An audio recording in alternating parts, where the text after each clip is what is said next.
Jean Denand interroge les rapports noués entre l'homme et son environnement, en particulier à travers l'architecture et la construction. Il détourne des matériaux de chantier qu'il emploie comme support de techniques différentes, peinture, dessin, sculpture ou encore vidéo. Pour la série des Mapmonde, une plaque de plaque-au-plâtre travaillée à la gouge porte la trace du geste en même temps qu'elle donne corps à une représentation intériorisée du monde.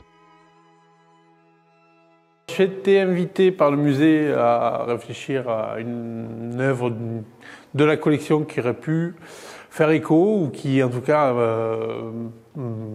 parle à et en tout cas une œuvre qui est revenue en mémoire quand on m'a proposé de faire cette intervention. C'est une œuvre de Pradalier.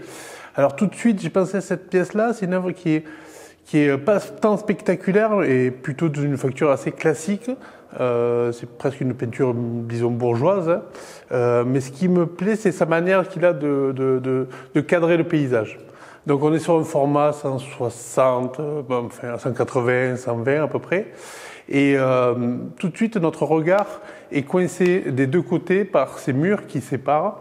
Et ces murs qui séparent laissent passer une trouée de lumière, un point de fuite dans lequel le regard peut s'engouffrer et dans lequel on peut venir se chasser à l'intérieur. Alors ça, c'est quelque chose que je trouve riche parce que la question du mur, ça a toujours été une préoccupation que j'ai dans ma propre démarche, et comment on va chercher ce qui se cache derrière. Après, en dehors de ça, il y a toute la question d'un paysage industriel qui est lisible et sur lequel Pradalier a souvent travaillé, où il est allé chercher des points de vue dans le monde du travail.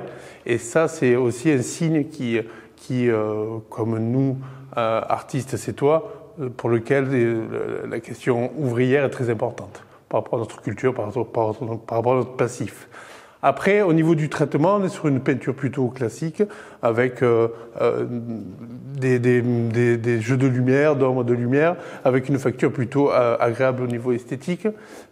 C'est un tableau qui est plutôt facile pour rentrer à l'intérieur, c'est-à-dire qu'il ne demande pas forcément une intuition conceptuelle pour arriver à rentrer et avoir une lecture de ce tableau-là. On peut rentrer directement par les questions esthétiques, par la relation à la lumière, au beau. Et ça, c'est quelque chose qui, du coup, je trouve, est plutôt une direction dans laquelle où je trouve que l'art doit se diriger. C'est-à-dire que ça doit d'abord être une rencontre esthétique et après une rencontre conceptuelle.